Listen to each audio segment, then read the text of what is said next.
மேஷராசிக்காரங்களை பொறுத்த வரைக்கும் வாழ்க்கையில் என்னைக்கிடா வெற்றி அடைவோம், மற்றவர்களை ஏமாற்றாமல் நாம் எப்படி மேலே வரணும், மற்றவங்க நம்மளை தடுத்தாலும் அந்த எதிரியை ஓரமாக தள்ளி இப்படி நீ பண்ணாதப்பா அப்படின்னு அவங்களுக்கு அறிவுரை சொல்லிவிட்டு நம்ம எப்படி மேலே வரணும். இப்படி தான் நம்மளோட மேஷராசிக்காரர்கள் நினைப்பாங்க.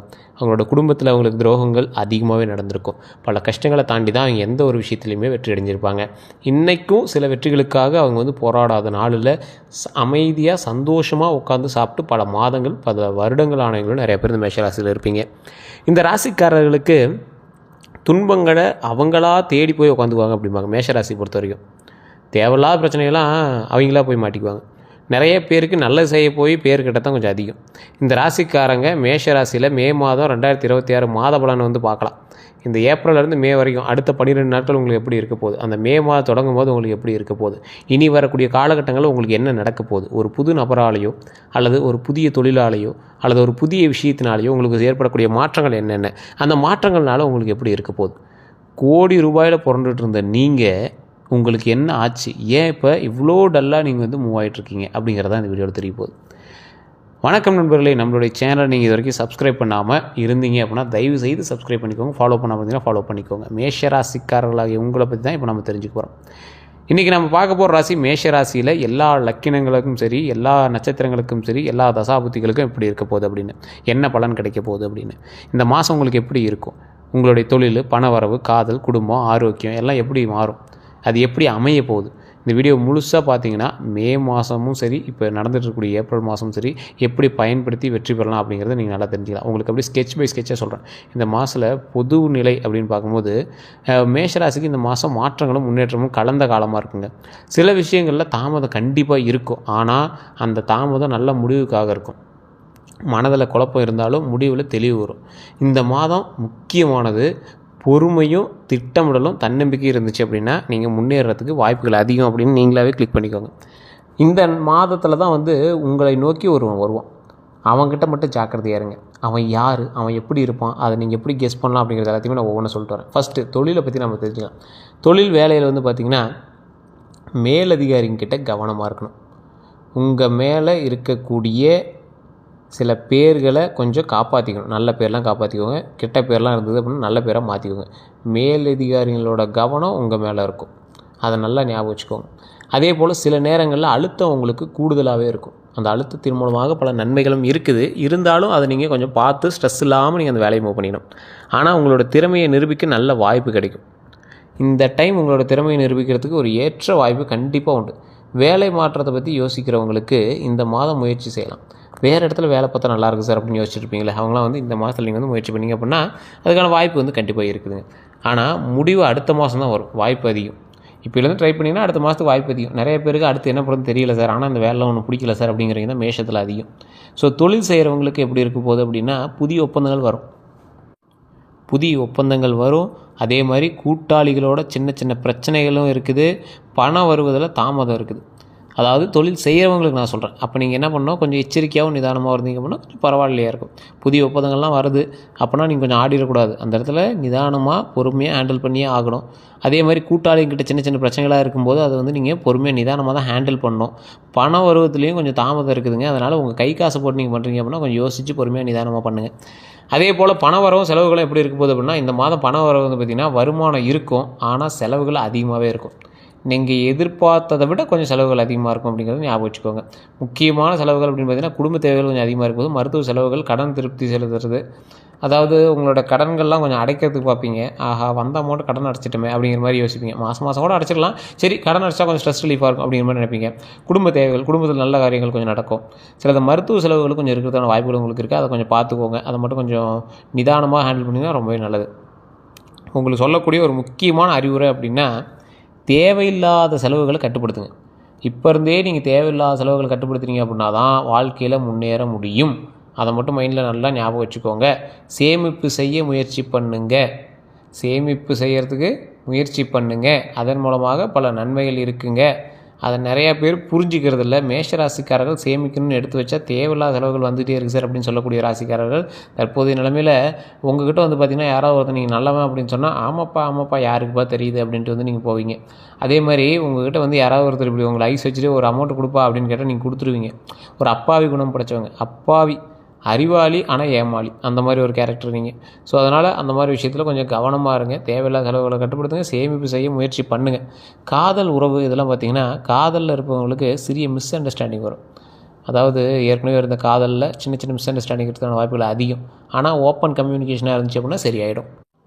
என்ன சார் ஓப்பன் கம்யூனிகேஷனில் தான் இருக்கும், இருந்தாலும் சின்ன சின்ன வருத்தங்கள் இருக்கே சார் அப்படிங்கிறவங்களாம் கொஞ்சம் இந்த டைம் நிதானமாகவே பண்ணுங்கள் சார். எது பண்ணாலும் இந்த டைம் கொஞ்சம் நிதானமாக பண்ணுங்கள் சார். ஆனால் ஓப்பன் கம்யூனிகேஷனாக இருக்கிறது உங்களுக்கு ரொம்பவே தலை சிறந்ததாக இருக்கும். திருமணமானவங்களுக்கு துணைவியுடன் பேசும் விதம் வந்து முக்கியம். அப்படியே எரிஞ்சு விழுறது, ஒரு மாதிரி டென்ஷன் ஆகி பேசுகிறது, இதெல்லாம் நீங்கள் வந்து கண்டிப்பாக கட்டுப்படுத்தணும். கோபத்தை கண்டிப்பாக குறைக்கணும். அது நீங்கள் வீட்டில் தான் நீங்கள் ரொம்ப அப்படியே கோவத்தை போட்டுட்டு சீன் போடுற மாதிரி இருப்பீங்க. அது நான் உங்களுக்கு தவறாக சொல்ல, இந்த மேஷராசிகளில் குணாதிசயமே தான். வெளியில் அப்படியே பூனையாட்டம் இருப்பீங்க, வீட்டுக்குள்ளே மட்டும் அப்படியே புலியாட்டம் இருப்பீங்க. அது மனைவிக்கிட்ட தான் ரொம்ப அப்படியே ஆக்ரோஷமாக பேசுகிறது, இந்த மாதிரி விஷயங்களாக இருக்கும். தயவுசெய்து அந்த விஷயத்தில் கொஞ்சம் கவனத்தை செலுத்துங்க, கொஞ்சம் நிதானமாக பண்ணுங்கள். சிங்கிளாக இருக்கிறவங்களுக்கு புதிய சந்திப்பு ஏற்படும். புதிய சந்திப்புனா நீங்கள் எதிர்பார்த்த ஒரு சந்திப்பு, ரொம்ப நாட்களாக ஏங்கிய ஒரு சந்திப்பு, அந்த சந்திப்பு ஏற்படும். ஆனால் உடனே முடிவு எடுக்க வேண்டாம். கொஞ்சம் பொறுமையாக நிதானமாக ஹேண்டில் பண்ணுங்கள். அது லைஃப் லாங் வருமா அப்படிங்கிறது யோசிங்க, உங்களுக்கு மேட்ச் ஆகுமா அப்படிங்கிறது யோசிங்க. கொஞ்சம் பொறுமையாகவே ஹேண்டில் பண்ணுங்கள். அதான் இந்த டைமில் நீங்கள் குடும்பமாக இருக்கட்டும், தொழிலாக இருக்கட்டும், திருமணமாக இருக்கட்டும், கல்யாணமாக இருக்கட்டும், லவர்ஸாக இருக்கட்டும், பொறுமை பொறுமை பொறுமை. உங்களோட மைண்டில் இதை தான் ஃபிக்ஸ் பண்ணிக்கணும். குடும்ப உறவினர்களோட குடும்பம்னு எடுத்துக்கலாம், உறவினர்கள் தனியாகவும் நீங்கள் பார்த்துக்கலாம். உங்கள் நான் வீட்டுக்குள்ளேயே இருக்கிறவங்க ஒரு குடும்பம் நீங்கள் வச்சுட்டாலும் வெளியே இருக்கிற உறவினர்கள்லாம் எப்படி இருக்க போகுது, இது எல்லாத்தையுமே நம்ம பார்க்க போகிறோம். குடும்பத்தில் சின்ன மனஸ்தாபங்கள் வரதுக்கான வாய்ப்புகள் அதிகம். ஸோ அந்த விஷயத்தில் கவனமாக இருங்க. அந்த மனஸ்தாபங்களை கொஞ்சம் நிதானமாக பிரச்சனை வராமல் அப்படியே மூவ் பண்ணிட்டீங்க அப்படின்னா ரொம்பவே நல்லது. பெரியவர்களோட ஆலோசனை கேட்பது நல்லது. பெரியவங்களோட ஆலோசனை எதுவாக இருந்தாலும் சரி கொஞ்சம் கேட்டு அதுக்கு தகுந்த மாதிரி நடந்துக்கிறது ரொம்பவே நல்லது. நல்ல விஷயம் என்ன அப்படின்னா குடும்ப ஆதரவு இருக்கும். குடும்ப ஆதரவு எந்த அளவுக்கு இருக்கும் அப்படின்னா, ஒரு பெரிய ஒரு விஷயம் நடந்துகிட்ருக்கு அப்படின்னாலும் சரி, இல்லை ஒரு சிம்பிளான ஒரு விஷயம் நடந்துகிட்ருக்கு அப்படின்னாலும் சரி, அதில் வந்து உங்களுடைய குடும்பத்தினுடைய ஆதரவு ரொம்பவே அதிகமாக இருக்கும். வீட்டில் சுப நிகழ்ச்சி ஏற்படும், அதுக்கான வாய்ப்பு அதிகமாகவே இருக்குது. அதுக்கு தகுந்த மாதிரி நீங்களோட அரேஞ்ச்மெண்ட்ஸ், பண உதவி, பண விஷயங்கள் எல்லாமே கொஞ்சம் சரி பண்ணிட்டீங்க அப்படின்னா ரொம்பவே நல்லதுங்க. இதில் உங்களுக்கு மனநிலையும் ஆரோக்கியமும் எப்படி இருக்க போகுது அப்படின்னா, உங்களுடைய மனநிலையை பேஸ் பண்ணும்போது சில நாட்களில் ஸ்ட்ரெஸ் இருக்கும், ஓவர் திங்கிங் அதிகமாகவே இருக்கும். இந்த மேஷராசிக்காரர்கள் எப்பயுமே அதுதான். ஓவர் திங்கிங் மட்டும் இல்லாமல் இருந்துச்சுன்னா இவங்களை கையிலே பிடிக்க முடியாது. ஓவர் திங்கிங் இருக்கிறதுனாலேயே நிறைய விஷயத்தை எங்கேருந்து போட விட்டுறாங்க. ஓவர் திங்கிங் ஓரளவுக்கு நல்லது அப்படின்னு நீங்கள் நினச்சாலும் அது வந்து அவங்கள தேவையில்லாத கொஞ்சம் ஸ்ட்ரெஸ் பண்ணிட்டு தான் இருக்குது. ஆரோக்கியம் எப்படி இருக்க போகுது அப்படின்னா, தலைவலி, உடல் சோர்வு, தூக்கமின்மையெல்லாம் கண்டிப்பாக இருக்குங்க. அதெல்லாம் கொஞ்சம் சரியாகக்கூடிய காலகட்டங்கள் இனிமேல் சரியாயிடும். ஒவ்வொன்றும் அப்படியே சரியாயிட்டே வரும். இந்த ஆரோக்கிய விஷயத்தில் மட்டும் கொஞ்சம் ஜாக்கிரதையாகவும் இருக்கணும், நிதானமாக இருக்கணும். தலைவலி விஷயத்தில் கொஞ்சம் கவனமாக இருங்க, உடல் சோர்வு விஷயத்தில் கொஞ்சம் கவனமாக இருங்க. தூக்கம் இல்லாமல் இருக்கிறீங்க அப்படின்னா கண்டிப்பாக அந்த விஷயத்தில் நீங்கள் ரொம்ப கவனமாக இருக்கணும். செய்ய வேண்டியது அப்படின்னா யோகா, தியானம். நீங்கள் அமைதியாக இருந்தீங்க அப்படின்னாவே நீங்கள் பண்ணுறது யோகா தான். மேஷராசிக்காரெல்லாம் யோகா தியானத்துக்கெல்லாம் உட்காந்ததெல்லாம் நீங்கள் பல பேர் பார்த்துருக்கவே மாட்டீங்க. ஏன்னா அவங்களால அமைதியாக அவ்வளோ சீக்கிரம் உட்கார முடியாது. ஏதாவது ஒன்று மைண்டில் ஓடிட்டே இருக்கும். ஓவர் திங்கிங் பர்சன் அவங்க. ஸோ முடிஞ்ச அளவுக்கு ட்ரை பண்ணுங்கள், நடிங்க. யோகா பண்ணுற மாதிரி, தியானம் பண்ணுற மாதிரி உங்களை நீங்களே நடிங்க. அப்போயாவது அப்படியே அதுக்கு தகுந்த மாதிரி கொஞ்சம் நேரம் அமைதியாக இருக்கீங்களான்னு பார்க்கலாம். சரியான தூக்கம் வேணும், நல்லா தூங்கி எந்திரிக்கணும், மைண்டு ஃப்ரீயாக ரிலாக்ஸாக தூங்கி எந்திரிக்கணும். அதுதான் மெயின். இந்த காலகட்டத்தில் நிறைய நீர் குடிங்க, தண்ணி நல்லா குடிங்க, உடம்பு நல்லா ஹைட்ரேட்டாக வச்சுக்கோங்க. அது ரொம்ப முக்கியம். உடல் ஆரோக்கியத்தில் கவனங்கிறத மைண்டில் நல்லா ஞாபகம் வச்சுட்டு நீங்கள் வந்து பண்ணணும். கல்வி, இந்த மாணவர்களுக்கு இதெல்லாம் எப்படி இருக்குது அப்படின்னா, கான்சன்ட்ரேஷன் கொஞ்சம் குறையுங்க. கான்சன்ட்ரேஷன் கொஞ்சம் குறையுது அப்படின்னா தேவையில்லாத டிஸ்ட்ராக்ஷன் அதிகமாக இருக்கும் அப்படின்னு அர்த்தம். அப்போ இந்த தேவையில்லாத அதிகமான இருக்கக்கூடிய டிஸ்ட்ராக்ஷன்ஸை கொஞ்சம் அவாய்ட் பண்ணுங்கள். தேவையில்லாமல் எவனா அவங்கள்ட்ட பேசினாலோ இல்லை தேவையில்லாத மைண்டுக்கு வேறு ஏதாவது கொண்டு வந்தாலும் அதை அவாய்ட் பண்ணி நீங்கள் படிக்கிற வேலையில் கவனம் செலுத்துங்க. அது ரொம்ப முக்கியமானது. டைம் டேபிளை பின்பற்றுங்க. சோசியல் மீடியா யூசேஜ் குறைங்க. தேர்வுக்கு தயாராக இருங்க. கடைசி நேரத்தில் நல்ல பர்ஃபார்மன்ஸ் தருவீங்க. ஸோ என்ன தான் நீங்கள் முன்னாடி அது இதுன்னு பண்ணாலும் கடைசி நேரத்தில் பர்ஃபார்மன்ஸ் நல்லாயிருக்கும். அதுக்கு தகுந்த மாதிரி நீங்கள் முன்னாடி ப்ரிப்பேர் பண்ணுங்கள். இது வந்து மேஷராசிக்காரர்கள் இந்த டைம் நடக்கும். உங்களோட அவுட்புட்லாம் நல்லா தான் இருக்க போகுது. ஸோ அதனால் முன்னாடியே வந்து டிஸ்ட்ராக்ஷனு, அந்த கான்சன்ட்ரேஷன் டிஸ்டர்ப் பண்ணுறதா இருந்துச்சு அப்படின்னா அதை மட்டும் சரி பண்ணிக்கோங்க. அவ்வளோதான். உங்களுக்கு ஒரு பெரிய பிரச்சனைலாம் எதுவுமே கிடையாதுங்க. சரியாகக்கூடிய பிரச்சனைகள் தான். அதனால் நீங்கள் அதில் பயந்துக்கவே தேவையில்லை. இந்த ராசிக்காரர்களுக்கு அதிர்ஷ்டமான அம்சங்கள்லாம் இருக்குதுங்க. இந்த அதிர்ஷ்டமான அம்சம் அப்படின்னு பார்த்திங்கன்னா அதிர்ஷ்டமான எண் எல்லா ராசிக்காரர்களுக்கும் ஒவ்வொன்று இருக்கும்.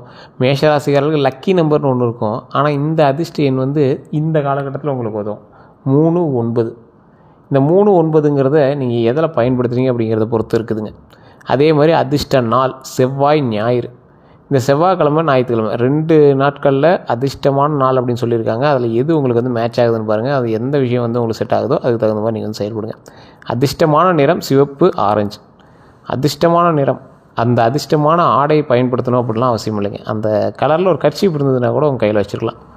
அதிர்ஷ்டமான நிறம் கொண்ட கர்ச்சீப் இருந்தது அப்படின்னா கூட கையில் வச்சுக்கணும். நிறைய பேர் கேட்பாங்க, சார் சிவப்பு சட்டையை போட்டுட்டு எப்படி சார் ஒருத்தர் ஒரு ஃபங்க்ஷனுக்கு போயிட்டு வர முடியும், ஆரஞ்சு சட்டையை போட்டு எப்படி சார் ஒருத்தர் ஒரு ஃபங்க்ஷனுக்கு போயிட்டு வர முடியும், கர்ச்சீஃப் வச்சுக்கலாம் சார். கர்ச்சீஃப் இருக்கிறதுனால அது ஒன்றும் பெரிய அசிங்கமானது தெரியாது. அது மட்டும் இல்லாமல் அந்த நிறத்திலேயே தான் ஆடை போட்டுக்கணும் அப்படின்னு ஒன்று கிடையாதுங்க. அதேமாதிரி அதிர்ஷ்டமான நாள் வந்து இப்போ செவ்வாய் ஞாயிறுன்னு சொல்லியிருக்குன்னா ஒரு நல்ல மேட்டர் வருது சார், அந்த ஒரு ஃபார்ம் வந்து சைன் பண்ணுறோம், ஆனால் 2 நாளில் பண்ணி ஆகணுங்கிறாங்க, அது செவ்வாய்க்கிழமை பண்ணலாமா இல்லை என்ன பண்ணுறதுன்னு தெரில, ஞாயிற்றுக்கிழமை பண்ண முடியாது, லீவாக இருக்கும், இப்போ என்ன பண்ணுறது அப்படின்னா எந்த நாள் உங்களுக்கு அமையுதோ அதுவும் உங்களுக்கு அதிர்ஷ்டமான நாள் தான். அது மைண்டில் ஞாபகம் வச்சுக்கணுங்க. தானாக வேறு வழியே இல்லாமல் ஒரு நாள் அமையுது அப்படின்னா அது உங்களுக்கு அதிர்ஷ்டமான நாள் தான். இது வந்து நீங்களால் செய்யக்கூடிய ஏதாவது ஒரு வேலைக்கு இந்த 2 நாளில் பயன்படுத்திங்கன்னா ரொம்ப நல்லாயிருக்கும். அதிர்ஷ்டமான எண் 3, 9, அதிர்ஷ்டமான நாள் செவ்வாய் ஞாயிறு, அதிர்ஷ்ட நிறம் சிகப்பு, ஆரஞ்சு. ஸோ இதெல்லாம் நான் வந்து முன்னாடி சொல்கிறது என்னென்னா நிறையா பேர் இது மூட நம்பிக்கையை எடுத்துக்கூடாது அப்படிங்கிறது தான். சரி சார், இந்த ராசிக்காரர்கள் செய்யக்கூடிய சில பரிகாரங்களை சொல்கிறேன், எது அமைஞ்சால் உங்களுக்கு நல்லா இருக்க போகுது அப்படின்னா, செவ்வாய்க்கிழமைகளில் கோயிலுக்கு போங்க.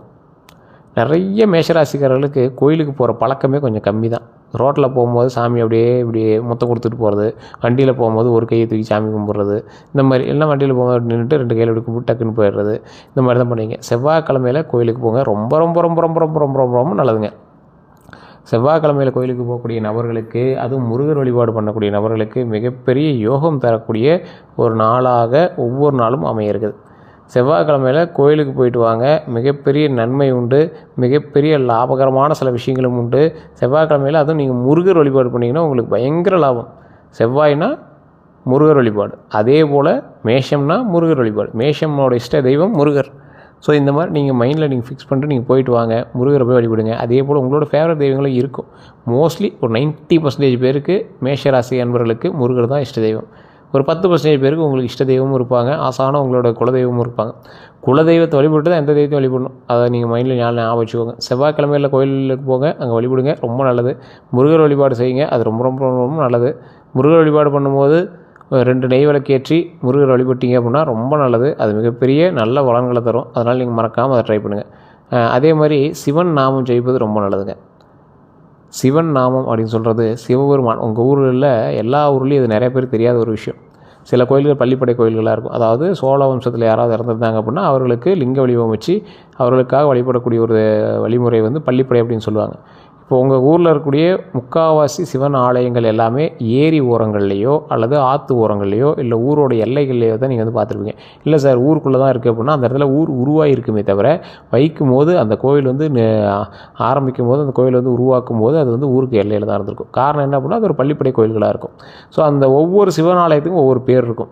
எந்த கோயிலுக்குமே வந்து காமனாக ஒரு பேர் இருக்காது. சிவன் கோயில் நாம் சொல்கிறது மட்டும் தான். ஆனால் உள்ளே போய் பார்த்தீங்கன்னா பசுபதீஸ்வரர், மல்லிகார்ஜுனர், அருணாச்சலம், அண்ணாமலையார், அதே போல் ஒவ்வொரு பேர், ஒவ்வொரு ஊர்லேயும் ஒரு சோமநாதர், இந்த மாதிரி ஒவ்வொரு பேர்லேயும் ஒவ்வொரு ஊர்லேயும் ஒவ்வொரு வடிவில் வந்து சிவபெருமான் காட்சி தருவார். ஆனால் லிங்க ரூபத்தில் காட்சி தருவார். இதெல்லாம் பள்ளிப்படை கோயிலுங்கிறது நீங்கள் போக போக அப்படி புரிஞ்சுக்குவீங்க. அந்த கோவில் உங்களுக்குன்னு ஒரு நிலையான ஒரு கோயில் ஒன்று இருக்கும். ஏன்னா அந்த கோயிலே வந்துச்சுன்னா ஆத்மலிங்கம் தான் சொல்லி கொடுத்துருப்பாங்க. அவர்களோட ஒருவர் உயிரோடு இருந்து அவருடைய உயிரை வந்து அந்த லிங்கத்திற்குள் புகட்டி ஆத்மலிங்கமாக வழிபடுவதற்காக உருவாக்கப்பட்ட சில கோயில்களாக இருக்கும். சில சித்தர்களுமே அப்படி தான் பயன்படுத்தினாங்க. போகர் சித்திரமே பாருங்கள், இன்றைக்கி பாருங்கள் மேலே பார்த்தீங்கன்னா மரகதலிங்கம் பழனியில் இருக்கும். அதில் வந்து அவருடைய அம்மன் சிலையும் அதே போல் வலம்புரி சங்கம் நீங்கள் வந்து பார்க்கலாம். பௌர்ணமி நாட்கள் வலம்புரி சங்கம் பார்க்கலாம், மற்ற நேரங்களில் இறைவனை போய் வழிபட்டுலாம். ஸோ அந்தளவுக்கு ஒரு அற்புதமான கோவில் அங்கே இருக்குது. அந்த கோயிலில் நீங்கள் போய் வழிபடலாம். உங்களோட பக்கத்தில் இருக்கக்கூடிய சிவாலயம் அங்கே போயிட்டு அங்கே இருக்கக்கூடிய சிவபெருமானினுடைய நாமம் பெயரை சொல்லி நீங்கள் வந்து சொல்லிகிட்டே இருக்கலாம். எப்போ ஃப்ரீயாக இருக்கீங்களோ அப்போ சொல்லிட்டே இருக்கலாம். அந்த இறைவன் உங்களுக்கு கூடவே துணை இருப்பார். அது நிறைய பேர் தெரியாத ஒன்று. அதை நீங்கள் பண்ணிங்க அப்படின்னா உங்களுக்கு நல்ல ஒரு முடிவு கிடைக்கும். நல்ல ஒரு ஆறுதலான சில விஷயங்கள் எல்லாம் சரி பண்ணி கொடுக்கும். அதே மாதிரி ஏழைகளுக்கு உணவு வழங்கு. கோவில் வாசல்லையோ அல்லது இல்லாதவங்க இருக்காங்க அப்படின்னா அவங்களுக்கோ யாருக்கோ ஒருத்தர் ஏழைகளுக்கு உணவு வழங்கு. அந்த ஏழைகளுக்கு வழங்கக்கூடிய உணவு ரொம்ப நீங்கள் காஸ்ட்லியாக பண்ணணும், செலவு அதிகமாக பண்ணணும், 100 பேருக்கு பண்ணணும், 1000 பேருக்கு பண்ணணும், அப்படிலாம் கிடையாதுங்க. 10 பேர் இல்லை சார் 5 பேருக்கு கூட ஓகே. 10 பேர் 5 பேர், 5 பேர் இல்லைனாலும் 10 பேர். இதில் ஒரே ஒரு சின்ன டீப்னியில் நீங்கள் சாப்பாடு செஞ்சுக்கோங்க. ஒரு சின்ன ஓலை கப்பு மாதிரி இருக்குல்ல, அந்த இலையில் செய்வாங்கள்ல, அந்த கப்பில் சாப்பாடை போட்டு அதை வந்து அங்கே இருக்கிறவங்களுக்கு கொடுத்தீங்க அப்படின்னா அதுவே ஒரு மிகப்பெரிய ஆகச்சிறந்த ஒரு நன்மையாக இருக்கும். இதை நீங்கள் ட்ரை பண்ணிங்க அப்படின்னா வாழ்க்கையில் மிகப்பெரிய நன்மை அடைவீங்க. இந்த விஷயங்கள் நீங்கள் செய்யும் போது உங்களுக்கான அவுட்புட் உங்களுக்கே தெரிய ஆரம்பிக்கும். பல நன்மைகள் நடக்க ஆரம்பிக்கும். பல விஷயங்கள்னால மிகப்பெரிய சக்ஸஸ் எல்லாத்தையும் நீங்கள் சந்திக்க ஆரம்பிப்பீங்க. இதை மட்டும் ட்ரை பண்ணி பாருங்கள், வாழ்க்கையில் மிகப்பெரிய நன்மை குறைவீங்க. நிறைய பேர் இந்த ராசிக்காரர்களில் கந்திஷ்டி அதிகமாக இருக்குது அப்படின்னு சொல்லிட்டு இருந்தீங்க. கந்திஷ்டி அதிகமாக இருக்கிறவங்க கருங்காலி மாலை பயன்படுத்துங்க. கீழே ஒரு நம்பர் கொடுத்துருக்கோம். அந்த நம்பருக்கு நீங்கள் ஃபோன் பண்ணிங்க அப்படின்னா கருங்காலி மாலை வாங்கிக்கலாம். 1800 தான் கருங்காலி மாலை இருக்குது. ஒரிஜினல் கருங்காலி மாலை மட்டும்தான் எங்ககிட்ட இருக்குது. லிமிட்டட் ஸ்டாக்ஸ் மட்டும்தான் இருக்குது. இதில் பார்க்கிங்கோ இல்லை கம்மி விலையில் இருக்கா அந்த மாதிரி கேட்குறது எதுவுமே இல்லைங்க. 1500 தான் இருக்குது. 8mm கருங்காலி மாலை இருக்குது. 6mm 1300 இருக்குது. சைஸுக்கு தகுந்த மாதிரி தான் இருக்கும். அதே மாதிரி கருங்காலி ரிங் இருக்குது, அது 400 மேலே இருக்குது. அதே போல் பிரேஸ்லெட் இருக்குது. இது எல்லாமே ஒரிஜினல் மட்டும் தான் நம்ம போட்டுருக்கோம். நீங்கள் வாங்கி செக் பண்ணிக்கலாம். உங்களுக்கு வேணும் அப்படின்னா ஜஸ்ட் நீங்கள் கால் பண்ணி கேட்டு நீங்கள் ஆர்டர் ப்ளேஸ் பண்ணிக்கலாம். இது கேஷ் ஆன் டெலிவரி கிடையாது. அதையும் நாங்கள் தெளிவாக சொல்லிடுறோம். விருப்பம் இருக்கிறவங்க மட்டும் கால் பண்ணுங்கள். வாங்கணும் அப்படிங்கிறவங்க மட்டும் கால் பண்ணுங்கள். சும்மா என்கொயரி பண்ணுறவங்க கால் பண்ண வேண்டாம். ஏன்னா லிமிட்டட் ஸ்டாக்ஸ் மட்டும் தான் இருக்குது. அது குறிப்பிட்டவங்களுக்கு மட்டும் தான் அமையும். அப்படி அந்த கருங்காலிங்கிறது யார்கிட்ட போகணுன்னு இருக்கோ அவங்ககிட்ட மட்டும் தான் போகும். அதை நீங்கள் தெளிவாக தெரிஞ்சவங்களா இருந்தால் உங்களுக்கு புரியும். ஸோ அதனால் அப்படி இருக்கிறவங்க மட்டும் நீங்கள் வாங்கிக்கோங்க. மற்றபடி உங்களுக்கு வேண்டாம் அப்படின்னா நீங்கள் ஸ்கிப் பண்ணிக்கலாம். வேறு எந்த ஒரு கருத்துக்களாக இருந்தாலும் மறக்காம கமெண்ட் செக்ஷன் பற்றி விடுங்க. நம்ம சேனலை ஃபாலோ பண்ணாமல் ஃபாலோ பண்ணிக்கோங்க. நம்ம ஃபேஸ்புக் பேஜ் ஃபாலோ பண்ணாமல் ஃபாலோ பண்ணிக்கோங்க. நம்ம சேனல் சப்ஸ்கிரைப் பண்ணாமல் சப்ஸ்கிரைப் பண்ணிட்டு பதில் பெல் பட்டன் பிரஸ் பண்ணி அதில் ஆல் அப்படின்னு கிளிக் பண்ணிக்கோங்க. எல்லோரும் நன்றி நண்பர்களே.